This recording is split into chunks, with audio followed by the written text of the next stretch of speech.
বন্ধুরা, আজকের দিনে মেয়েরা ভালোবাসা মানে কি বোঝে জানেন? যে ফার্স্ট ডেটিংয়ে গেল, ছেলেটার সম্বন্ধে সব কিছু জেনে নিল, যে তার কত টাকার প্রপার্টি আছে, কি আছে, সব জানলো। তারপরে গিয়ে কোনো হোটেলে খাওয়া দাওয়া করলো, তারপরে হোটেলে গিয়ে ফুল চোদন, ঠিক আছে। তারপর ছেলেটার সঙ্গে মাঝখানে কিছু কাটালো, তারপর ছেলেটার সম্বন্ধে যখন সব কিছু জানা হয়ে গেলে মনে হলো আরও কিছু বেটার অপশন পেলে মনে হয় ভালো হয়, তাই অন্য ভাতারের কাছে চলে যাবো। তো ভাতারের কাছে চলে যাওয়ার আগে ছেলেটাকে যত মিথ্যা বদনাম দিয়ে ফাঁসিয়ে রেখে চলে যাবো, এটাই কিন্তু সেদিন থেকে প্ল্যান করে। কিন্তু একটা কথা মাথায় রাখবেন, ভালোবাসা কিন্তু ওটাকে বলে না, ঠিক আছে।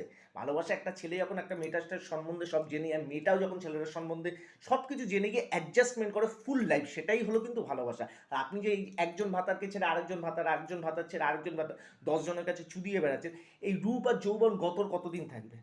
কতদিন আপনি আর এটা নিতে পারবেন? তারপরে কি হবে ভেবে দেখেছেন? তারপরে যখন আপনার বয়স হয়ে যাবে, ওই যে তলার ঠেলা গাড়িটা আছে না, মানে যেটাতে এটা নেন, ঠিক আছে, সেটা নিয়ে তারপরে এদিক ওদিক এদিক ওদিক, কেউ 200 টাকাও দেবে না, বুঝতে পেরেছেন? কারণ কারোর সাথে আপনি বেইমানি করেছেন, চিটিংবাজি করেছেন, আপনার সঙ্গেও সেটা হবে, সেটা ওপর থেকে আসবে। সেটা আমরা কেউ অভিশাপ দিচ্ছি না, ছেলেরা কেউ অভিশাপ দিচ্ছে না, ঠিক আছে। এটা ওপর থেকে আসে, কথাটা কিন্তু বাস্তব, ঠিক আছে। চল।